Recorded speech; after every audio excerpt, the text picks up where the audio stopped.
Hello, everybody, and welcome to A Slice of Gaming podcast, episode 58 for August 3rd is when you'll be listening to this episode. I'm joined today by just one other person, Dark. Hey, how's it going, guys? Well, it was a pretty rough news week, a lot of bad stories, but a couple of interesting tidbits here and there. We're ready to let this week go. You know, July was a pretty tough month, a lot of crazy shit was going on, so but also just very much slow in the gaming industry. It felt like it felt like it was a busy month for everyone except gaming in July. I don't know if you agree there, Dark. Some big stories, but yeah, it's been slow. But yeah, this We week have we actually got some crazy shit though. we have this week, we have some sad news, but we also have Tokyo Game Show and a bunch of other events coming up soon Yeah, this month.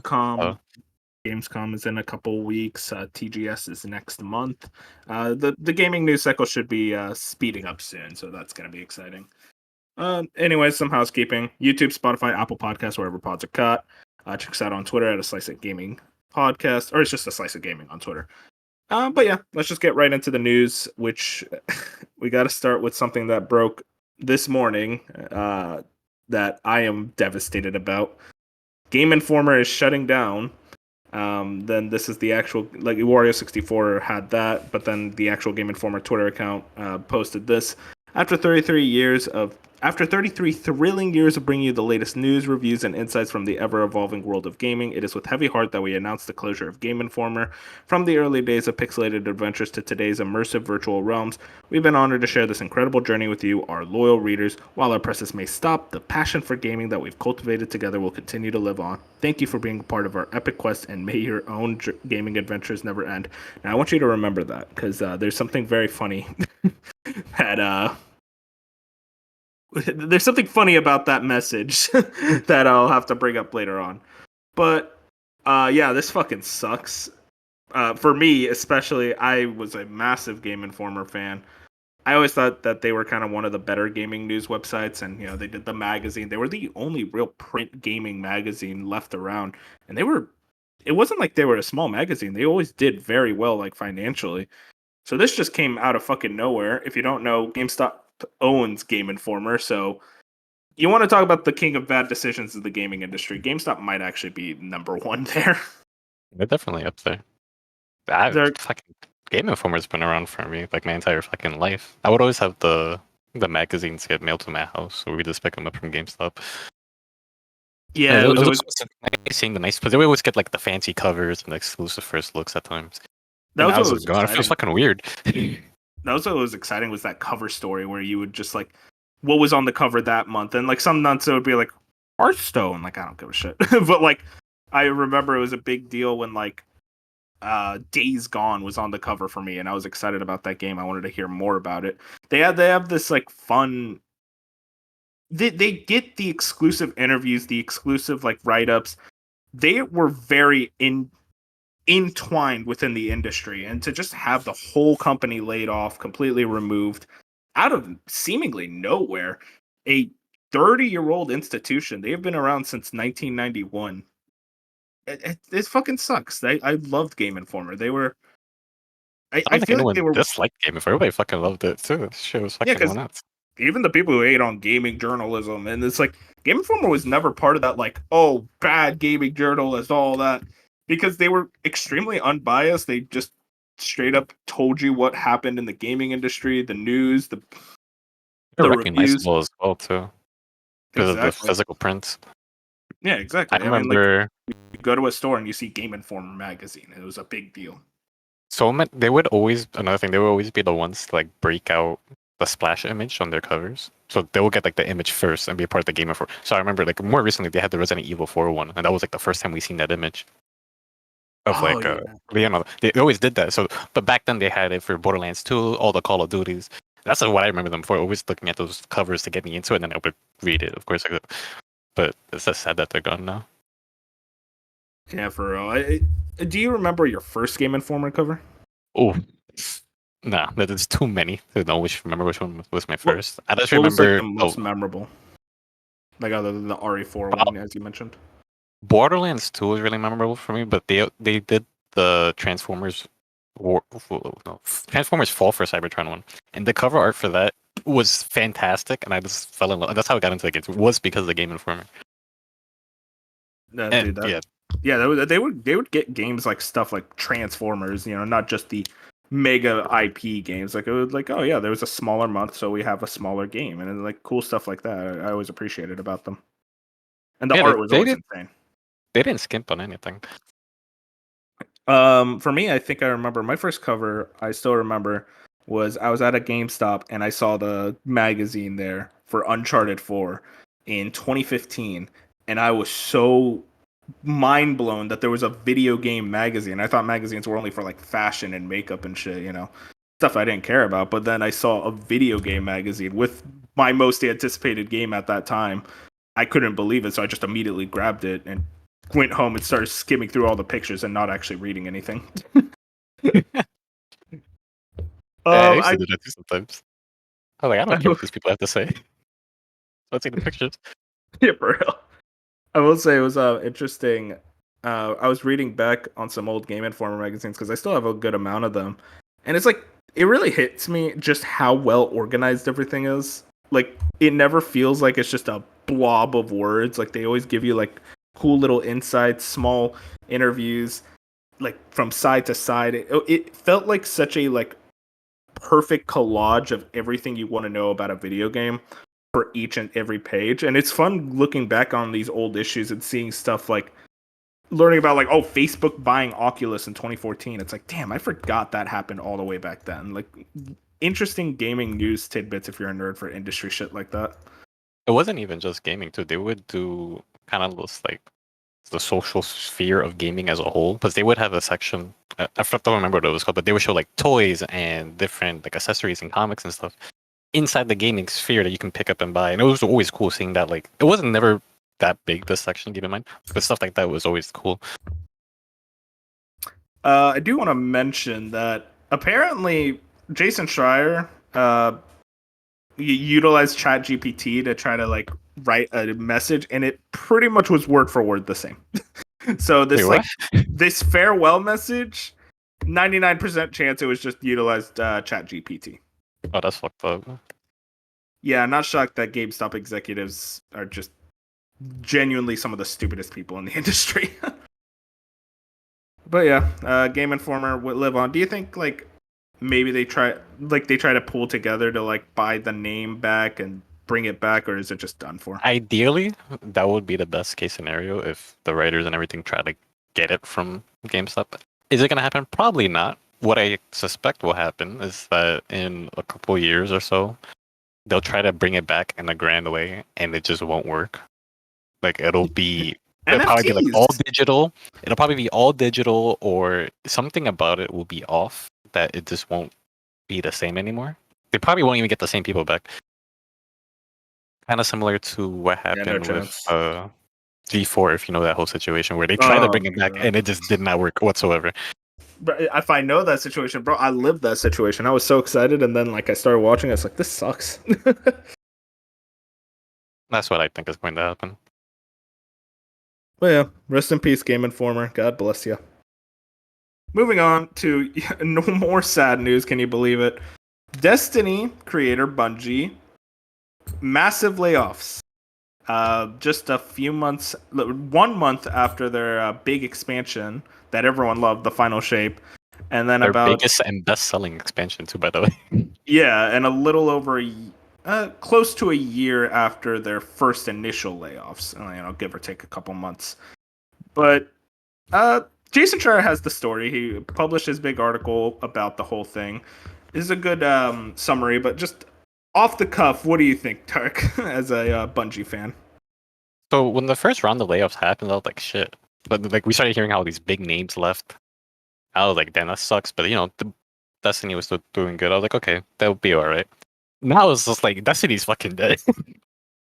I don't know how you pivot so hardly to go downhill like that, but it does sound like the company is kind of fucked, in my opinion.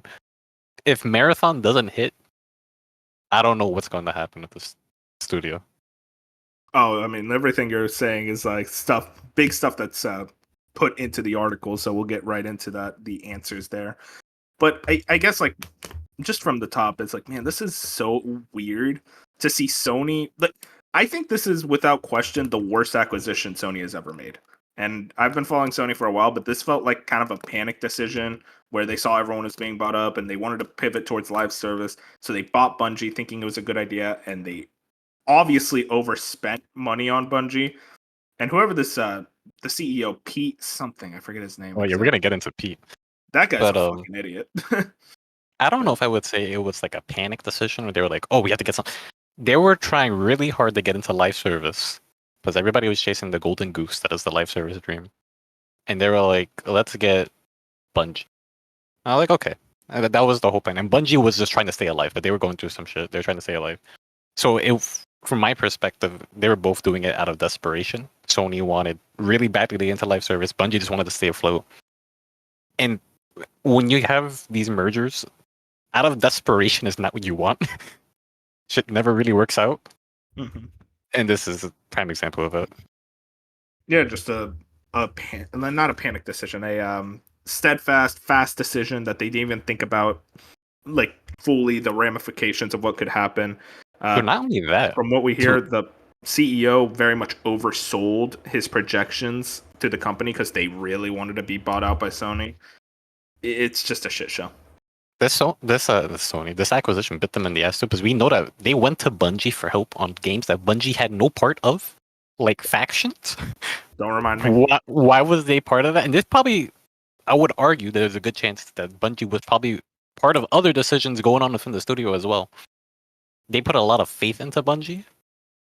And yeah, one can argue that Bungie let them down, but this whole situation is fucking. Well, let's jump right into it. Destiny changed this week.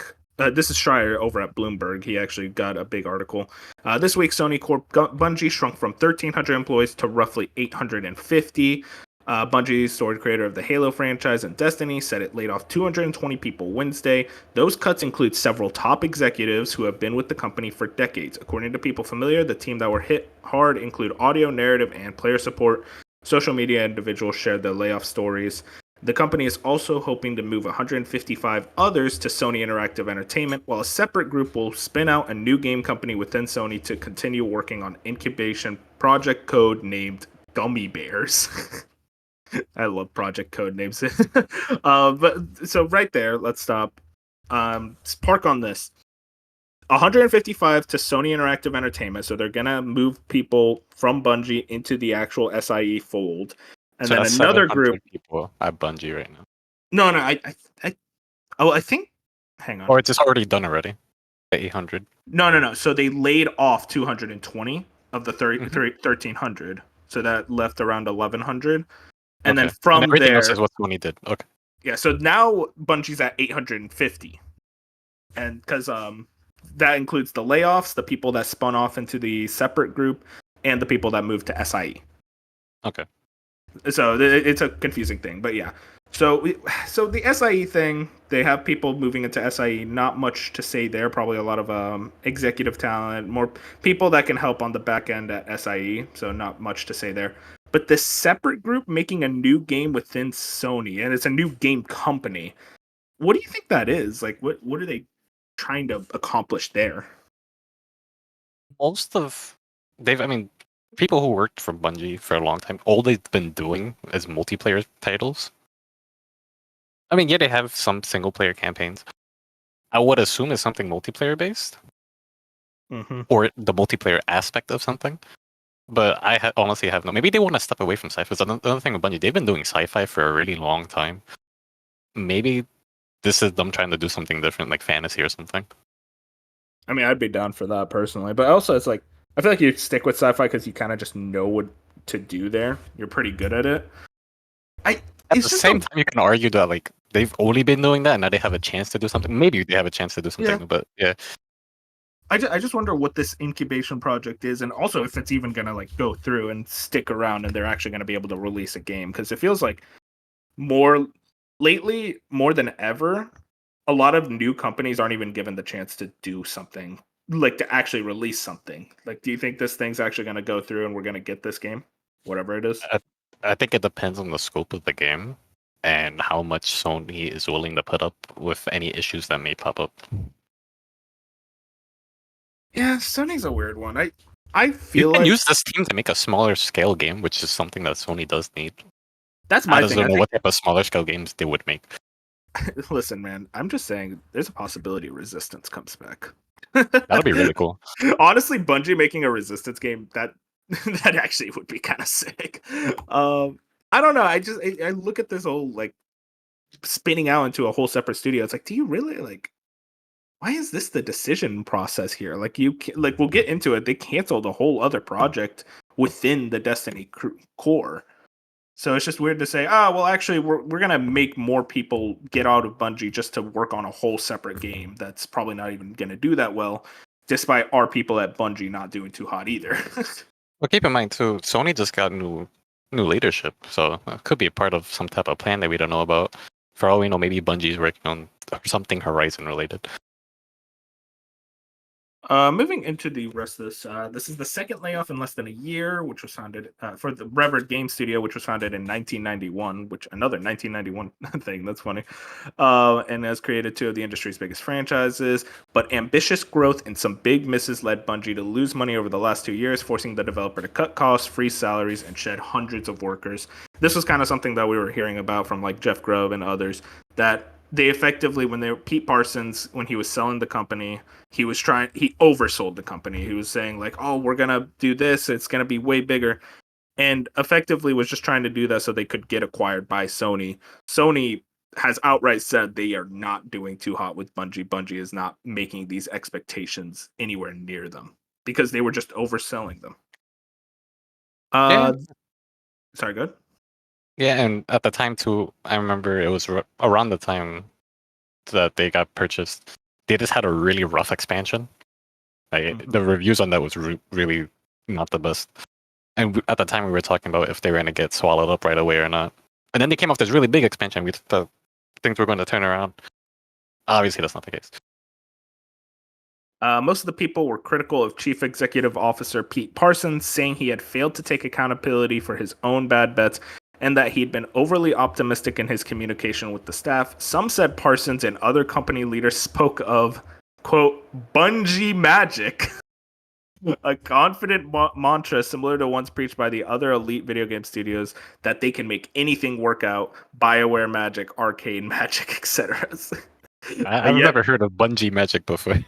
and this is a big thing in the industry. It's like Bungie. It was first heard with like BioWare magic, where it's like, oh, everything will work out by the end. It was some bullshit thing to like try to say like, oh, crunch is good.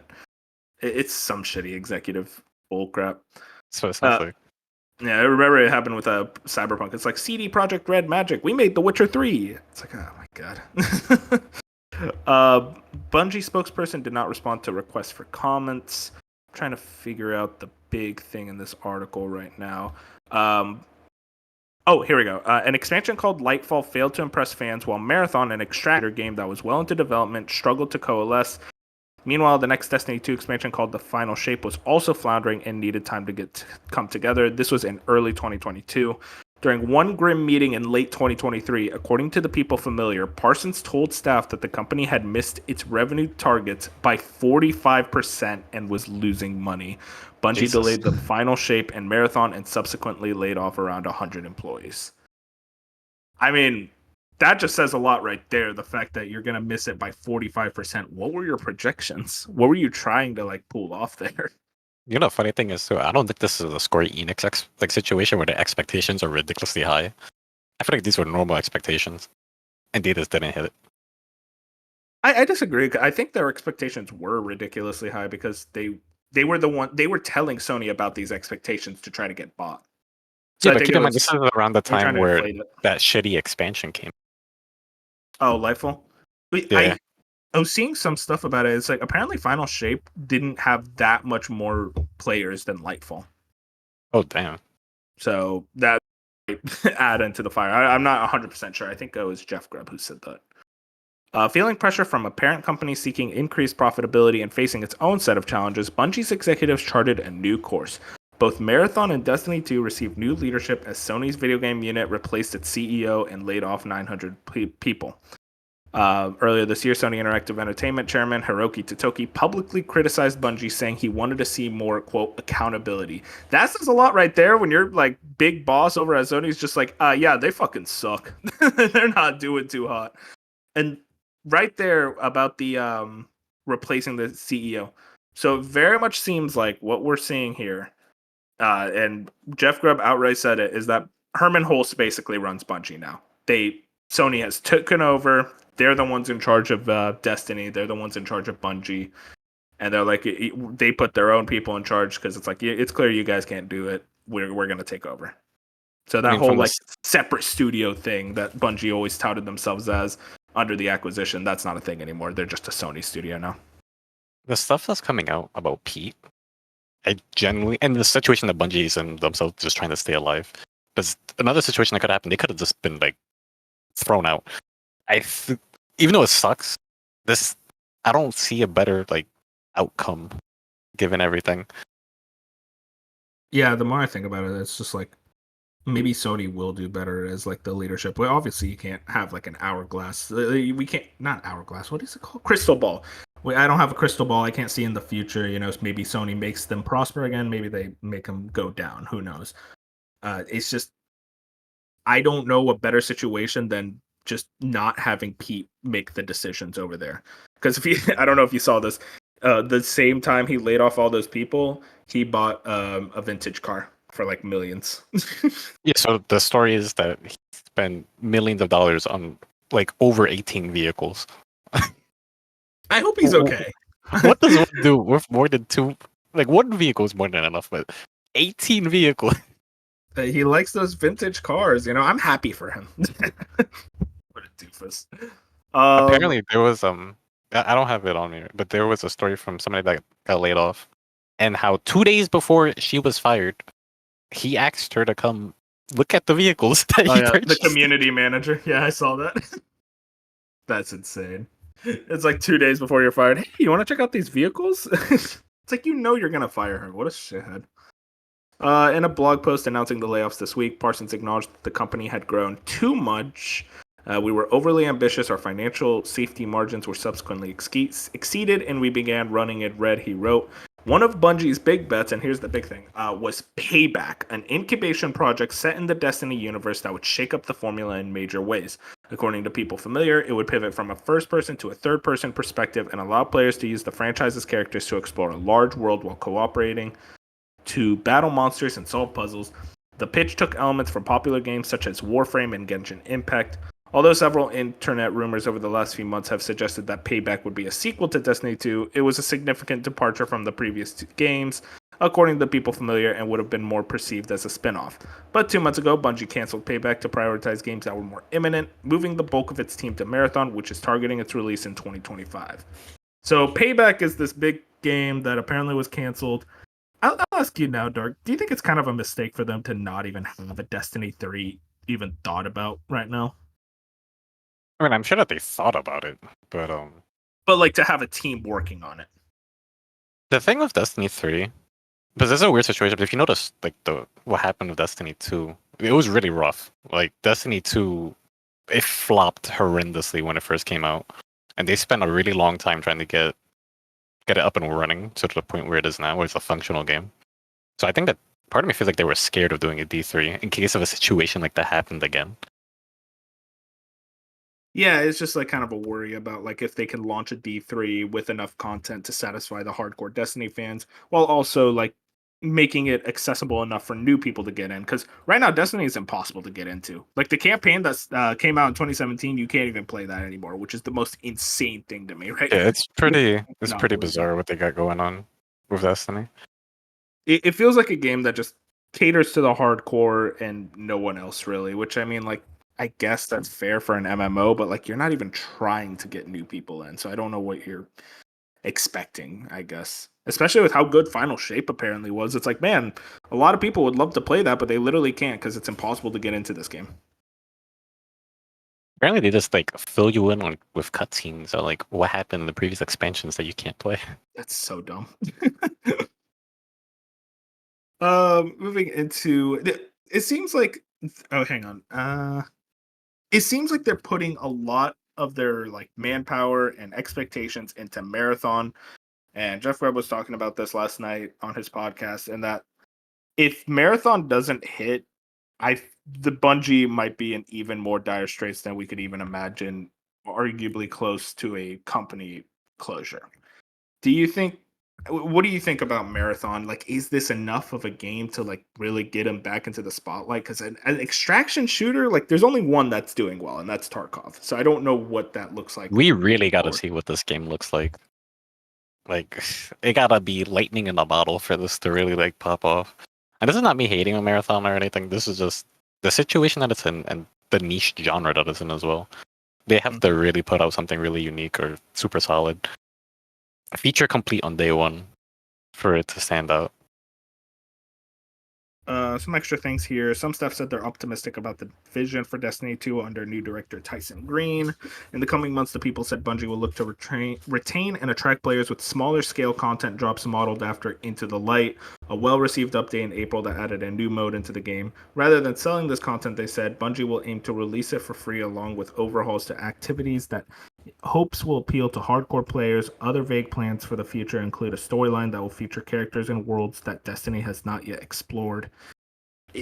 I mean, what do you think of this new strategy? Basically, just releasing free updates and kind of slowing down on it. Because it seems like Final Shape is just the last expansion we'll get. Yeah, it sounds like a Halo Infinite situation. They're like, oh yeah, don't worry, we're still doing updates. And then I think it was just recent, like a couple of days ago, they were like, yeah, we're moving focus now to the next game. It does seem like it's the beginning of the end. Mm-hmm. Then that seems to basically be it for Bungie. I mean, what do you think is the future of Bungie? How are we feeling? Because I am not feeling too hot about this company. I think they're gonna probably end up getting, unless Marathon hits, but I don't know. There's a very solid chance they'll end up getting dissolved into other companies. I also saw, I forgot to mention this. Luke Green was one of the people that got laid off, or not laid off. I think he left as a part of the layoffs.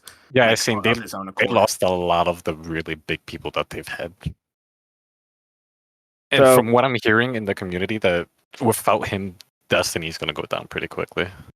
That he was a big part of it. oh, hang on, not Luke Green. Longtime veterans Luke Smith and Mark Noseworthy exited this week, according to People Familiar, as did several other top leaders. So yeah, it just sucks how all these people leave, and yet Mr. Pete Parsons over here is still chilling out on the top when he's just showing I off feel that like he's Pete's gonna terrible on end the up getting sub. fine from everything that's coming out. And just I don't see Pete staying. Yeah, he might try to like jump out with a golden parachute and try to leave out. Who knows? Well, we'll see. Moving into some more fun stuff. We got a lot of sales reports and numbers and financials. If you're a nerd for that stuff, Dark, the NPD numbers came out for the top 20 games. I want to see how much you can guess. Oh boy. How well you can do. What's number Let's one? see. No, you don't get Number to one. see. Try to Oh guess shit, first. okay. Oh, I feel like number one is probably Call of Duty. That's number two. Oh Modern shit. Warfare 3. So wait, so number one was Call of Duty. This is June, by the way. Okay. There's no way it's Elden Ring. It's Elden Ring. Elden Ring is What number is it one. actually?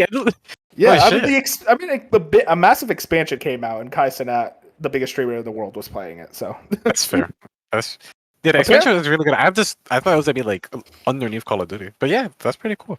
Elden Ring expansion. I think it was. This is the first time Elden Ring's been number one since May of 2022. So that's very exciting. Now, what else? I want to tell you right now, you are not getting number three. It is so funny. Is it Breath of the Wild? No. Okay, I know that that's up there somewhere. Breath of the Wild and Tears of the Kingdom are not here. Oh shit. Number three, something that's funny. You could try to guess like the other stuff around it if you want to. Other stuff around. Trying to think of like really big games right now. Is it Helldivers? Helldivers 2 is number 11. Okay. I'll tell you now, number 3 is a port. And it came to a platform that most people use. Wait, is it fucking Valorant? No, Valorant is not on here. That's a free game, so it wouldn't be here. Okay. Fucking You are. port. I'm telling you right now, you are You not said getting it's it. a port. I'm trying to think of ports that came out. It's a franchise you love. What, Final Fantasy 14? No, you don't like Final Fantasy. What other franchise that I would love that got a port recently? You really love this franchise. You say it's one of the games of all time. You're scaring me. You especially love the second one. Second one. Batman? No, But I know I got the Switch port recently. no, that was in December though. The port came Okay. out that in June. Port came came- out in June. It came to Steam, PC port. so it was on. No, it was on PC before, but this is its first time coming to Steam. I honestly have no fucking idea. Okay, I'll tell you. I'm gonna feel dumb when I hear it. It's a Square Enix RPG franchise. One of your favorites. You especially love the second one. Came to Steam in June. Square Enix. Feeling dumb as shit. Let me tell you. It's not Final Fantasy. It's not Dragon Quest. It's their other biggest JRPG franchise. What kind of port would You love it's this not- franchise. It's not near. Is it near? It's not near either. Moon loves this franchise. Oh shit! Wait, it's fucking It came to me that I lost it. I'm dying. I'm literally giving you every. It's a crossover between two major franchises. I'm fucking dying. Kingdom Hearts. Oh shit! Kingdom Hearts Integrum Masterpiece. It came to Steam and it got to number 3. Like I'm gonna be honest with you. I forgot that came to Steam. Yeah, same. I was That's so why I was surprised when I it saw was it. not in my head like whatsoever. Because I didn't know I had the Epic thing. I was like, what was this? Because nobody talks about it. They were more hyped before it came out than when it actually came out. Yeah, I saw a lot of people like pretty excited about the fact that it came to Steam. I saw a funny tweet. It was like, you would think Kingdom Hearts is coming to PC for the first time with how excited people are just for it coming to Steam. Yeah, and then it came out, and then it was this dead silence. But it's Steam good players. that there's a lot of hype around Kingdom Hearts, because we all know that fucking 4 is coming for more head ass. So One day. What else do you it think is should on be this soon. list? Okay, at this point, I don't fucking know, because fucking I blanked on Kingdom Hearts. Well, I mean, like that was like a weird one. You could just like guess randomly now to see what else is going to be here. Like just think about games that came out in June, the usual suspects that are always in this list. It's Call of Duty. I want to say Hogwarts for some reason, but it's probably not going to be there. Hogwarts is number 5. Oh shit, it is there. Yeah, apparently it did even better than it did the month before, which is surprising. Really? Yeah, Hogwarts is huge, man. It never stops selling. A lot of people really like fucking Harry Potter. Oh yeah, the normies. What else is typically up there? I'll tell Whoa, you, wait, didn't Ghost come out? I feel like Didn't Ghost what? would be up there. Didn't Ghost of Tsushima come out? That came out in May, but Ghost of Tsushima is number 12. Okay, so it is on the list. Is Minecraft up there? Yeah, Minecraft's number 6. Yeah, Minecraft would make sense. What else came out? What about sports games? Sports. What do you think is the best-selling sports game? I honestly don't. But I'm not really big into sports game. I know people like the show. Yeah, MLB The Show's number 7. That's the Okay. best-selling sports game of the month for June, which makes sense because I think the finals were that month. Some What else baseball came thing, I don't know. Is Paper Mario up there? Paper Mario is number 14. Okay, That's just physical sales. Well, That's Mario actually Kart. That shit's always up there too. Mario Kart's number 17. Yeah, it's always up there. What else came out recently? Here's one that's really weird. You already mentioned Helldivers, Ghost. There's Paper 2 new Mario. games that you missed. 2 games that came out for the first time in June. One of them is a JRPG that I'm surprised got to the top 5. It was number 4. Wait, the SMT make it up there? Yeah, Shin Megami That game Tensei re- 5 oh, Vengeance. shit. I'm surprised it people got really- to number 4. Yeah, that game is very niche. That's not for everybody. I'm surprised they made it that high. Yeah, I wanted to check it out, but I'm like, it's difficult. So I played it. The way that game works is that you have to make teams for specific boss fights, and that's what makes the game really. If you like, it makes the game really long because you have to sit there and grind everything up. Yeah, see, that's my problem. I like having one God Squad for every fight in the game. The story is really interesting, and they do have like a super easy mode that lets you one shot everything. But yeah, Oh, come on, that's bitch. I ain't doing that. that game will make you its bitch. Let me tell you. What's another new game that came out in June? It was a Nintendo game. I think the only Nintendo game besides Paper Mario was Luigi's Mansion. Yep, Luigi's Mansion 2 HD at number 8. Okay. From here, just some other stuff. I'll just shout out the other ones. EA Sports FC at 9, Sea of Thieves at 10. So still sticking on. Like Sea of I Thieves, see Thieves was up there. not letting go. And then Marvel Spider-Man 2 at 13, Mortal Kombat 1 at 15, UFC at 16, Elder Scrolls Online, where last month it was at 1. Yeah, last month it was 198, and then in June it got to 18. I think there was a big expansion. That's why. They do an expansion every fucking year for this thing. Yeah, seriously. And then Dragon's Dogma 2 still sticking on at 19, and then Street Fighter 6 at 20. Which I think Street Fighter 6 is there because the new season pass. Yeah. But yeah, I mean, it seems to be a pretty interesting month, especially with Shadow of the Erdtree bringing Elden Ring all the way to number 1. And they talk about Matt Piscatella talks about how year-over-year spending kind of reduced. It seems like 2024, a lot less people are buying games than in 2023. So I wonder, that's probably a lot to do with like maybe the election season, this year being a bit slower comparatively to 2023. It makes sense if you really think about it. Another company that had a lot of like slowdown in their sales was Nintendo. Stealth 40K has this Nintendo Q2 2024 hardware/software sales update. Do you know the top 10, Dark, for the top 10 best-selling Switch games? I feel like Mario Kart is probably up there. We always joke about Luigi's Mansion. Mario Kart's number 1. Luigi's Mansion isn't in the top 10. Oh, is it not? Yeah, no. The lowest selling game, and this is what's insane. The top 10 best-selling Switch games, the lowest selling one is at 17.61. God damn. That fucking thing is a beast. Would Pokemon be up there? Yeah, there's 2 Pokemon games, Sword and Shield and Scarlet and Violet at 6 and 7. Yeah, Scarlet and Violet is 1 million away from beating Sword and Shield, which is interesting. Is it actually? What the fuck? Yeah, and that game's fucking broken. And then from there, what are the big suspects? What are the big games on Switch?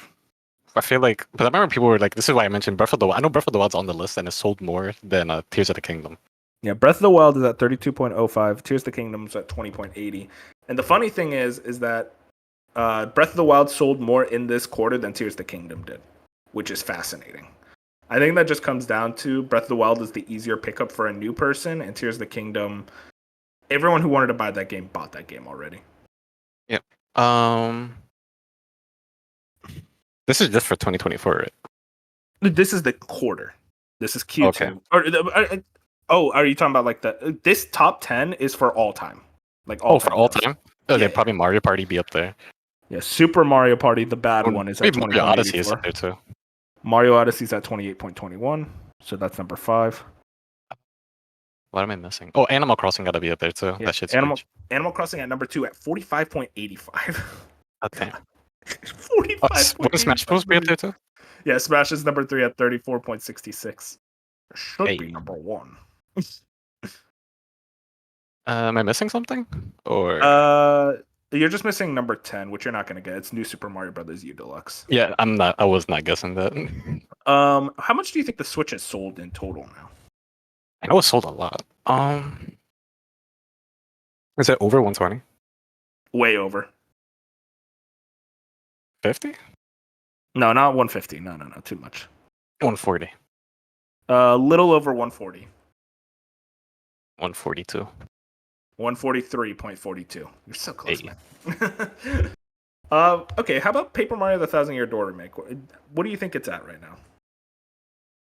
I wasn't really paying that much attention to what people were saying about it when it came out. I really enjoyed it.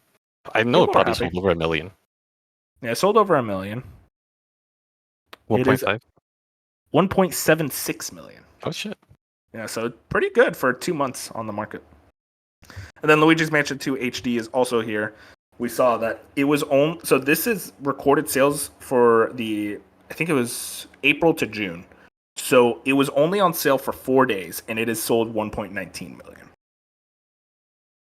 That's So not bad. Luigi's Mansion, man. That is a Luigi's Mansion is like a fucking silent killer. yeah, for real.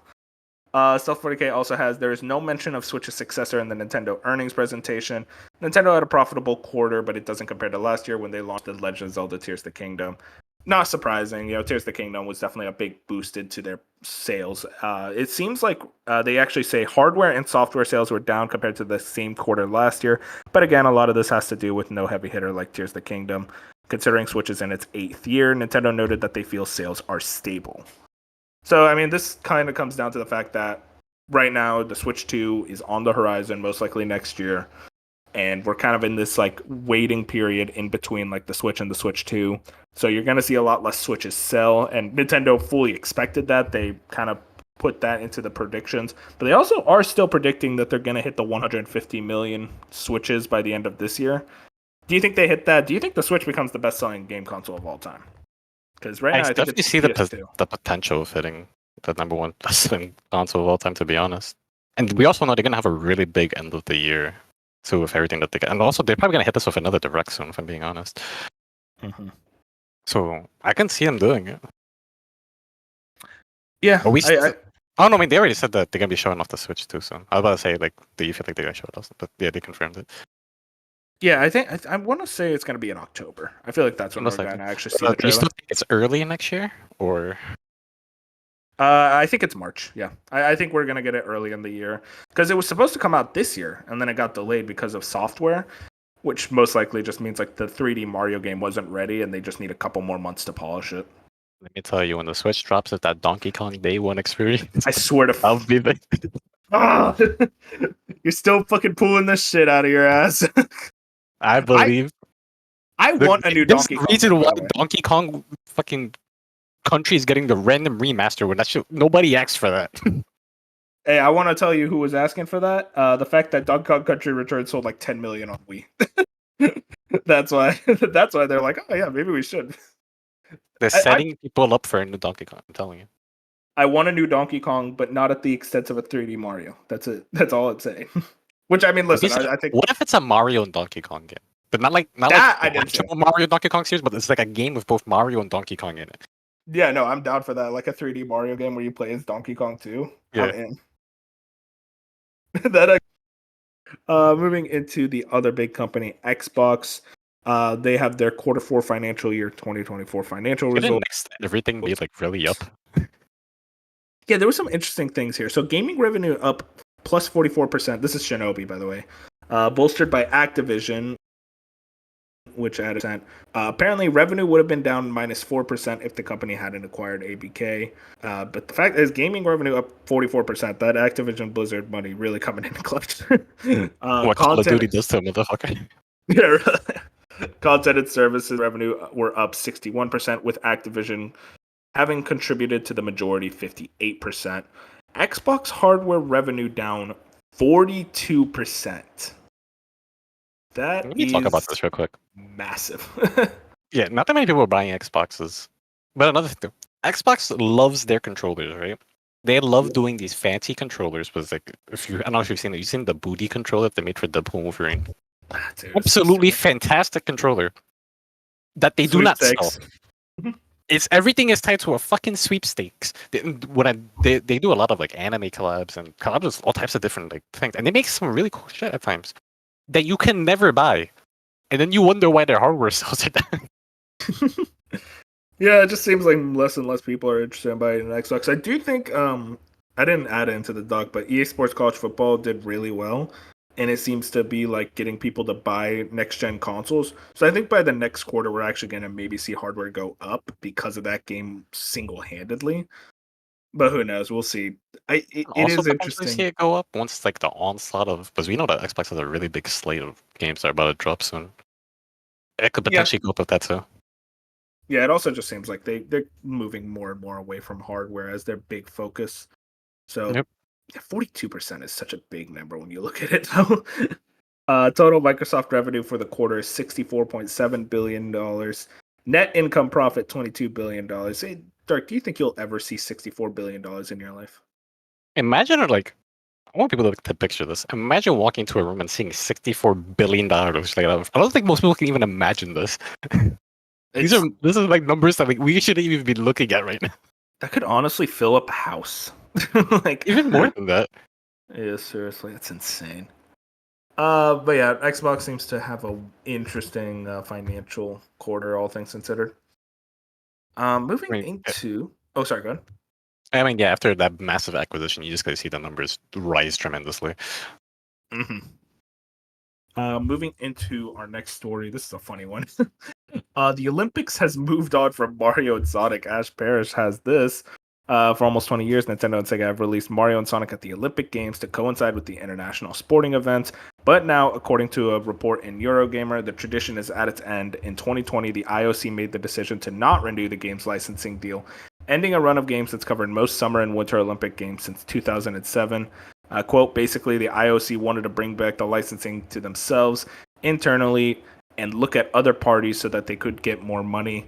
Strangely, though, those other partners are NFTs and esports products that are not currently known for their money-making possibilities. To coincide with the Paris Games, the IOC, in collaborations with Power Rangers Battle for the Grid studio Enway, has developed Olympics Go Paris 2024, a mobile game featuring minigames based on Olympic events. You canceled Mario and Sonic for a fucking mobile game? According to the game's websites, players are able to claim an officially licensed commemorative Paris 2024 NFT digital pin. A digital pin. Mario and Sonic is gone, though. That is one of the... They took out a franchise that's been with most people's childhoods. But this franchise was never like anything spectacular. It was just like a fun party game that you play like Mario Party or whatever. But it was always there. Like you knew it was going to be there. And you dropped this for NFTs. Here's my thing. The reasoning is so fucking stupid. The Olympic, the IOC, they're fucking morons. 100%. Let's not act like we're losing that much. These games were never really good. They're fine party games. Yeah, I'm not saying that, like, I'm not saying, oh, it's like a big deal. It's just like, it's just the fact that they were there. You knew that they were going to be there. The reasoning wouldn't sell like crazy. But it's just like, why? That's the weird part. Is I don't think they're making that much more money off these NFTs in their own mobile game than Mario and Sonic. Like that's like still buy NFTs. What is this? That's the funny thing. It's like no one. That market crashed a long time ago. Apparently, the IOC didn't get the memo yet. Like maybe there was a random uptick, and they're like, "Oh shit, gotta hop in it now." Like, what the fuck? Yeah, I'm still like that was one of the most thankful things I've ever been is like how quickly we moved off for NFTs, where like everyone was like, no, these are stupid. They don't make money. But yeah, God bless you, Mario and Sonic at the Olympic Games. Never really liked that franchise, but still a really dumb way to go out. Moving on, we got some previews for Star Wars Outlaws. Okama Games says this open world feels more organic than other Ubisoft games. Events will occur randomly, similar to our Red Dead 2. Faction reputation system is a big part of the game. Siding with a faction can give access to new areas and settlements. There's exclusive jobs and cosmetics. Nailed Star Wars look and feel. Kay seems to be a good protagonist. Scoundrel, semi like Han Solo. Stealth, game, blaster combat. Use Nyx, your beloved companion, to distract enemies. Space combat feels lackluster, but isn't a huge part of the game, and combat feels sluggish and fairly simple. And there was a lot of other previews. A lot of people talked about it. What is your interest on this game, Derek? Because I cannot get excited for this thing. I'm at the point now because Star Wars games are either hit or miss. But from what a lot of people have been saying about this game, a lot of people are hyped. I think it's going to be solid. I just hope that they stick to their guns with what they're trying to do and don't. Because like with a lot of Star Wars games, they always shove like this generic Star Wars garbage down your throat. Like Darth Vader's probably going to appear. You're probably going to wield a lightsaber at some point. Stick to what you're doing with your own little niche thing, you know, and hopefully it works out. In terms of how hyped I am, on a scale from 1 to 10 right now, probably like a 6.5 to 7. Just because there's so many other games going out. But it is something I would like to play. Yeah, for me, it's like such a rough sell because I'm not really a Star Wars fan.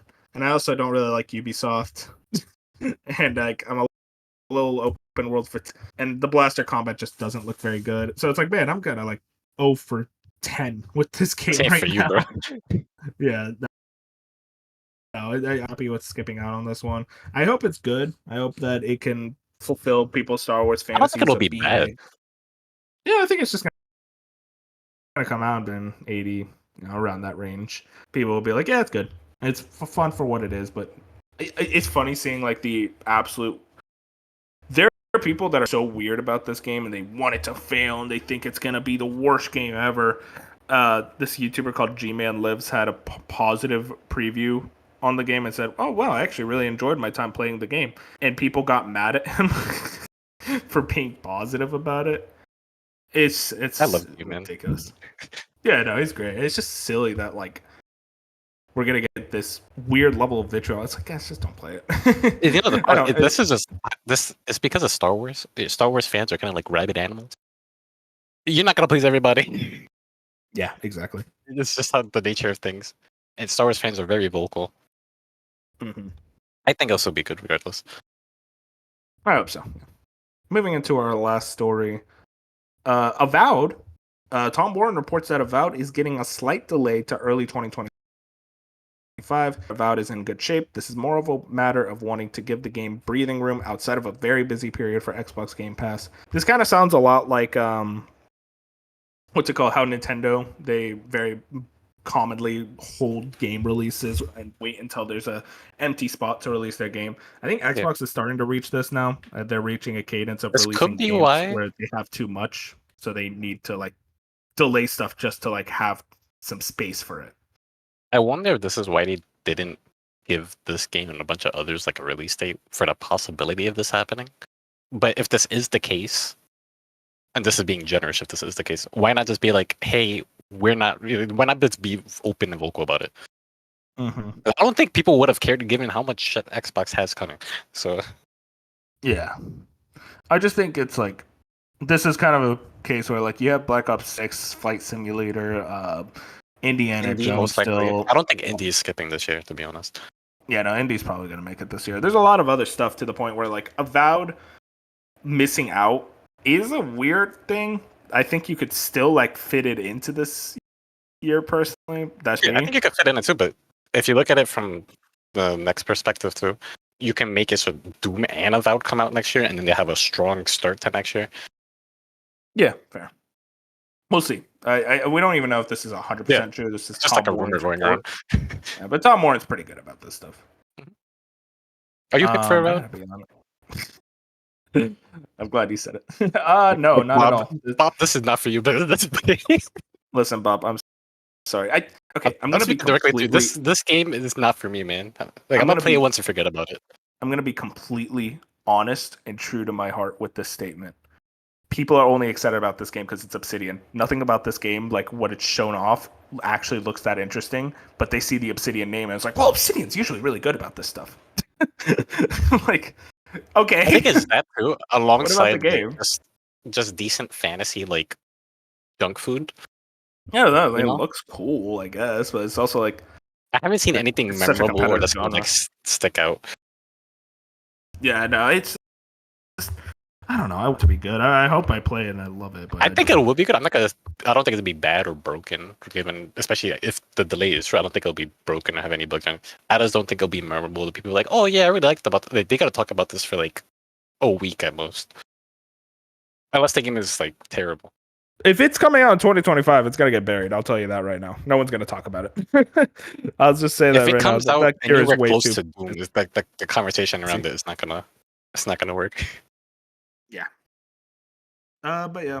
That's everything news wise. You have a little bit of what we've been playing. I mostly just been playing Zenless Zone Zero. A lot of fun. Still, What's that I been? finally got. It's a way more expected it to be. It's more action based than Hoyo versus other games. It's not like the most complex action. You're not getting like Devil May Cry combat, but like it's fun. It's very much a like you check in, you play for a couple hours, maybe do some story stuff, do some dailies, I'm having a good time kind of having it as like I wake up, I just play a little bit of it and then move on to something else type of game. I finally got the character that I've been wanting. I pulled her. The more I play this game, the more I'm like so impressed by all the animations, the actual like art style, all that is so good. I really want Hoyoverse. Like this is a weird like dream scenario, but like you know how like Stellar Blade Shift Up, they made Nike, that mobile game, that gotcha game that makes them a shit ton of money, and then they were like, you know what, we're gonna make like a You want full more fledged physics? yeah, they made a full fledged console game with Stellar Blade, you know, and they were like, hey, we're gonna make this as like we want to make this, you know, we don't need to, but like we really want to, and it's a full price game. I would kill for Hoyoverse to do something like that because they are really fucking good at making games. It's just the model I am not a big fan of. I don't really like the gotcha model. So But- they should make the next Nier, is what I'm hearing. Hey, listen, you said it, not me. But no, I don't know. It's like I think this is a very high quality game and it's free. And also like it's one of those free games that like you don't really need to spend money. I spent stuff on like the battle pass and stuff, but that's just playing for 40 hours. Like I might as well. Like I've gotten more than my money's worth out of it. So yeah, I recommend at least try. It's a fun game. But also there's so much looking at yapping it. at the I've beginning. been seeing you playing it every day. I'm like, this shit taunts me. Yeah, no, it's worth it. I mean, like, listen, we don't really talk too much about the old games that we're playing, but like, I've been playing Skyward Oh, Sword. I got some old games. Oh wait, I want to hear this. Hold up. Yeah, so I've been playing. Are you gonna tell I've the been- story about Skyward Sword? Yeah, so I've been excited for Echoes of Wisdom. So I'm like, I kind of want to go back to a lot of the Zelda games, or not missed, because I have played every mainline Zelda game, like straight up. I have played them all. It's just I never beat Link to the Past, which I recently beat. Love that game to death. I never beat Majora's Mask, never beat Wind Waker, and I never beat Skyward Sword. Those are kind of the big ones. Majora's Mask. Well, we'll see. We'll see. I think that might be next. But I'm like, you know what? I'm gonna go back and I loaded up Skyward Sword, and I've talked a lot of shit about Skyward Sword in the past. On my replay, I feel like so getting rid of the motion controls for a lot of the shit really has helped a lot because I thought that shit was The motion controls are insufferable. horrendous. Insufferable in the Wii edition. So playing it on Switch, it's like, okay, it's a little bit better. A lot of it you could tell the game wasn't really designed around it. Like having to use the right analog stick as your sword. It feels clunky, but it also works well enough to where I'm enjoying it. But from there, I think about like there is so much quality about this game that I outright forgot about. Where I really actually like the story a lot, which I don't really like about Zelda games, but it's way more fun, and mostly the characters are what carry it. I love Zelda in this game; she's a sweetheart. There's so much an actual like, personality into this game. yeah, it's just a lot of personality, and like I love it just as an origin story for the whole like saga, the whole. Even though the Zelda timeline is a travesty, but like at the end of the day, like there is an origin point, and it works really well in that regard. But a lot of my coming up where it's like there's a lot of backtracking for no reason. There's a lot of yapping from Fee and other characters that talk way too long. The intro feels way too long. The Loftwing flying isn't exactly like it takes forever to get from place to place. All of those same issues still apply, but it's also like, damn, I really do like exploring dungeons in Zelda games. Like I just did the pirate ship. That fucking dungeon is sick. It's such a creative and well made dungeon. And the midway boss where you fight the sick as hell. And it's just like there's so much about the game that really fucking works that it kind of makes me not really care as much about the actual issue. Oh, there. How bright and vibrant the game is does a lot for me. For that Yeah, game. the art style is great. I love the art style. It's very like watercolor-esque, I guess you could say. Very pretty. It's kind of a mix. Someone compared it as like a mix between Twilight Princess and Wind Waker's graphical styles, which looks about right. But yeah, I'm having a lot more fun with it, and I think I've just fully decided like, fuck it, I'll probably just play the rest of the Zelda games now and actually finish them. Maybe if I could get that Wind Waker HD, that'd be a lot easier, huh? Yeah, hopefully if we haven't been waiting years for that one. What about you, Dan? Sorry. Yeah. No, I love older games. Most of the games I play are older titles. Oh, same, brother. So I've been looking around, and I was, Suicide Squad became free for a little bit. No, don't even think about no, it. I did not relax. This is explaining how I got to this point. I was like, you know what? Let me go see what Justice League games are, because it has to be some, and there are a couple. And I came across 2 games. I came across Justice League Heroes, which is a PS2 original Xbox title, and I came across something called Justice League Cosmic Chaos. I was like, okay, let's see what this is about. Justice League Heroes is like Ultimate Alliance Justice League, but it's only 2 players. But that's literally what the game is. That's weird. And it holds up really well when you're actually playing it. The cutscenes they need to be like up-res. But it's just like nobody talks about this, and I feel like it's such a good idea that Marvel hopped on top of. They went straight for Ultimate Alliance, and that series did really well, and still is doing really well with 3. But it feels like they didn't do anything with this. So I've been playing a little bit of that. And then Cosmic Chaos is, I want to say it's kind of like a beat 'em up, where they say the Justice League is only really the trinity of Batman, Superman, and Wonder Woman. And this game is tailored towards kids, but the way it's written and everything, adults can play it as well. And it's just a fun time in general. But yeah, other than that, I haven't been playing that much. Yeah, For Cosmic Chaos, it has a really unique and like, it's chibi, but not, I don't know how to explain it. So yeah, it's kind of like God. I'm trying to think of a good example. I feel like I know what you're trying to say about chibi, but not. Where like the characters are smaller, but they're not exactly like in their chibi art style. There's a lot of attention to details of that game as well, where they have different outfits for all of the characters. But it's based off like the more recent stuff, like stuff that came out like last year and shit. You have outfits based off that you can get, and they give you like detailed explanations of what happened in the comics and stuff and shit like that. You know, I'm really big into licensed stuff from IP, so stuff like this is up my alley. Outside of those 2 games, I've also been playing a lot of Star Wars games. Recently, Star Wars Bounty Hunter came out. I played very little bit of it, but the controls feel really good. And this means a lot because if you played the original version of Star Wars Bounty Hunter, the controls were atrocious. They were really bad, to the point where it is really difficult to beat the original game because of how bad those controls are. Yeah. But the new port from Aspire is pretty good. It's $20. So, you know, if you ever don't feel like playing something Star Wars shooter based, you can pick that up. But then there was a game that I've been wanting to play for a hot minute called Star Wars: The Dark Forces, which is a Doomer shooter in the Star Wars universe. This shit is fucking awesome. Oh my It's god. a weird idea that it sounds like it shouldn't work, but it does. And you just go into different levels. This is a generic story, but you just go into different levels, and it plays like Doom.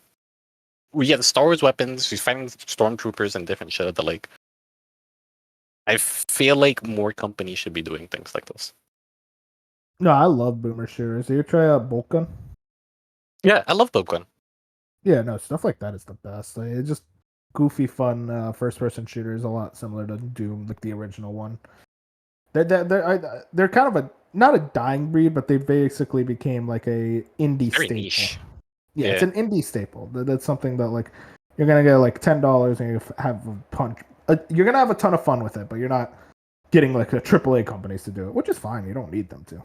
Yeah, you don't need to. It works perfectly well for what it is. It's really like brain rot food, but it's in the Star Wars universe. If you want something Star Wars related that you haven't played before, and that's a shooter, you know, if Star Wars Outlaws doesn't pique your fancy, you got this thing. Yeah. But yeah, that's pretty much it on my end of things.